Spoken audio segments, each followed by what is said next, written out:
네, 안녕하세요. 여러분들의 구독과 좋아요로 이 채널이 유지되고 있습니다. 네, 영상 속도는 1.5배를 추천드리는 바이고요. 이번 내용은 폴트더 존스님의 전설 헤지펀드 분이시죠. 그 내용과 그 다음으로 이번에 PPI 관련된 이야기를 좀 해보려고 합니다.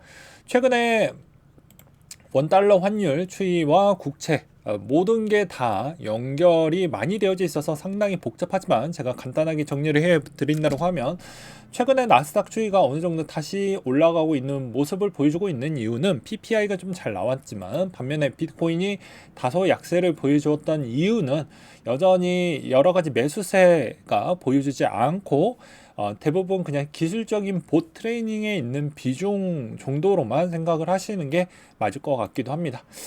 이제 이번에 PPI 내용을 보게 되면 대부분 9월 PPI가 예상치에 다 들어왔기 때문에 대부분 시장에 미치는 영향은 상대적으로 좀 괜찮았다라고 볼 수가 있게 되겠고요.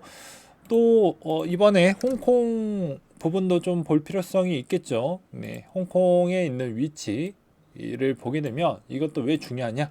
저번에도 계속 이야기를 했지만 이 가격 추이가 내려가고 올라가는 거 부분에 따라서 같이 영향을 동일시하게 받기 때문입니다. 즉 어떻게 보면 지금의 비트코인의 전체 비중을 많이 차지하고 있는 쪽은 채굴회사 비중도 있지만, 초기 고래들에 있는 탄생 비율을 본다라고 하면 미국과 중국에 있는 비중이 여전히 높고, 중국이 생각보다 요즘 경기가 잘 살아나지 못하는 반면에 어떻게 보면 이 자금의 일정 고정비를 홍콩을 거쳐서 나가기 때문에 홍콩 달러에 있는 분위기를 좀 볼 필요성이 있습니다. 그래서 제가 저번 시간에 홍콩 달러와 비트코인 관계도를 좀 그렸을 때 얼추 좀 비슷하게 같다라고 비유했던 이유가 그런 거죠. 그래서 추세를 볼 때도 홍콩 달러 좀 많이 보시면 좀 도움이 많이 될 것 같습니다. 그렇다 보니까 미국의 10년물 국채 수익률도 상당히 많이 좀 내려왔고요. 앞으로 금리 동결 전망 추이가 계속해서 더욱더 높아지고 있는 추세를 보여주고 있다 보니까 아마도 이제 시장에 약간 좀 안정세를 보여주고 있는 실정이다라고 생각을 해보실 수가 있게 되겠습니다.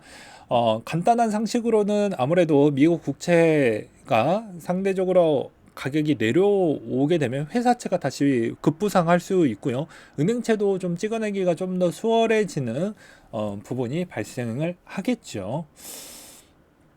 그렇기 때문에 이번에 이제 JP모건도 이런 이야기를 하기도 했습니다. 미 예금 보험 공사에서 은행들의 2분기 미실현 손실이 8% 증가한 5,584억 달러 정도가 되고, 금리 상승으로 인한 부실 대출이 증가를 하면서 주요 은행들이 떠안게 될 삼각객이 좀 많이 불어났지만, 그러니까 즉 여기서 더 이상 금리 인상을 하게 되면 생각보다 부담률이 더욱더 높아질 수 있다.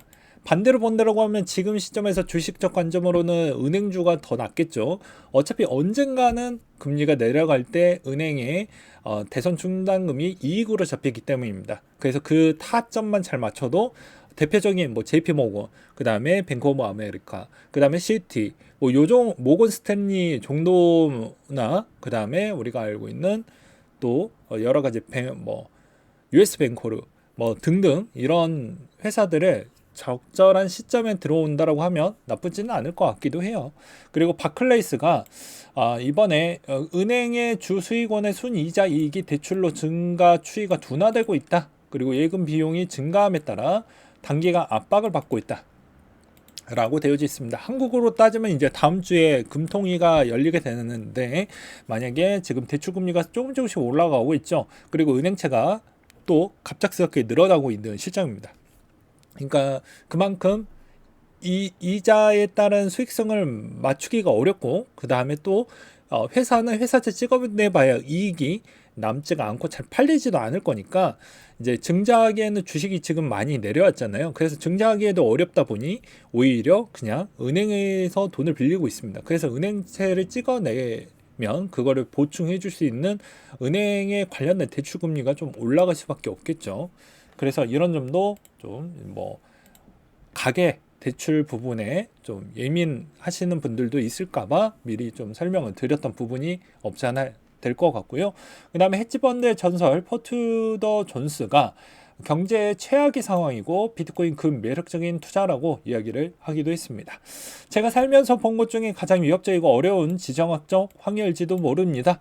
그와 동시에 미국은 국내 총생산 GDP 대비 부채 비율이 122%에 달하는 아마 제2차 세계대전 이후 가장 약한 재정 상태에 있을 것으로 보여지며, 개인적으로 관점에서 이스라엘과 이란 사이의 갈등이 어떻게 해결될지 나도 모르겠다. 그리고 위험자산에 투자를 하지 않을 것이다. 이스라엘의 어떠한 방식이나 형태로도 대응할 건데 이란의 책임이 있는지 여부가 관건이 될 것이고, 끔찍한 무언가로 악화될 가능성이 있기 때문에, 그러니까 변수가 너무 경우의 수가 많기 때문에 지금의 미국 주식 투자하기 정말 어려운 형태이다. 그러니까 운으로 투자할 거면 운으로 하라는 거죠. 이렇게 거부도 예측과 판단이 어렵다라고 이야기를 하기도 했습니다. 그래서 이제 아무래도 이제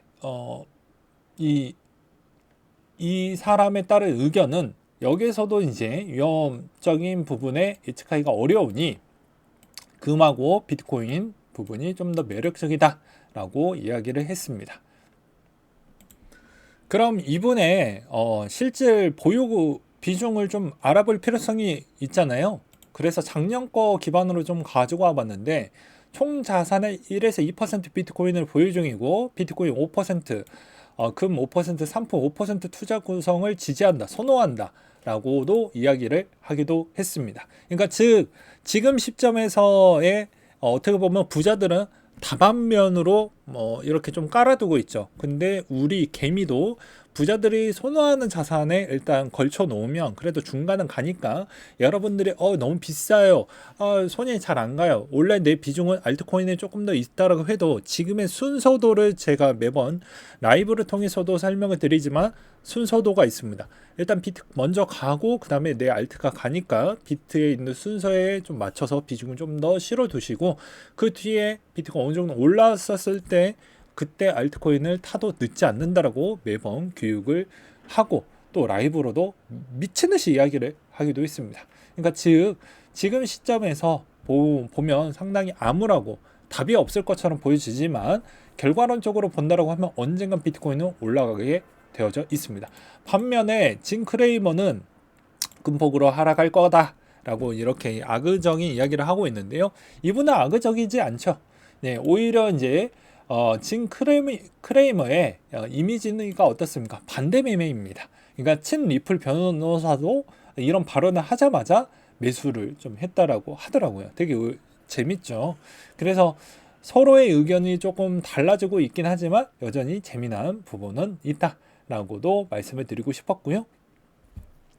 그 다음으로 또 보게 되면 이번에 두나무 KB 선보 가상자산 관련 보험 상품 논의가 나왔던 게 있는데, 보험 의무만 명시했을 뿐 구체적인 내용이 담기지 않았다. 그래서 시행령 등에 보완하기 전에 보험을 구체화하기 어려운 상황이기 때문에 아무래도 거래소들이 준비 적립을 택할 경우 보험 가입 의무가 자유롭게 되지 않겠냐 라는 이야기가 나와주고 있는데요. 이것도 좀 어려울 것 같습니다. 그러니까 이 시점을 문제점 발생 시점으로 볼 거냐, 아니면 그 전에 있었던 우리가 체결됐던 시점으로 볼 거냐에 따라서 좀 달라질 것 같긴 합니다. 그래서 상당히 어려울 것 같아요. 그러니까 무슨 말이냐, 예를 들어서 자 20일 기준점이라고 그냥 칩시다. 예를 들어가지고, 근데 만약에 코인이 기존에 있었던 가격 추이가 내가 여기에 들고 있어요. 근데 사고 시점이 여기야. 그러면 당연히 우리 상식선에서는 여기로 볼 수 있겠지만, 보험사 입장에서 계약 조건을 어떻게 했느냐에 따라서 여기가 될 수도 있고 여기가 될 수가 있는데, 이건 쉽지가 않는 것이죠. 그리고 보험사가 왜 이게 좀 꺼려하는 이유가,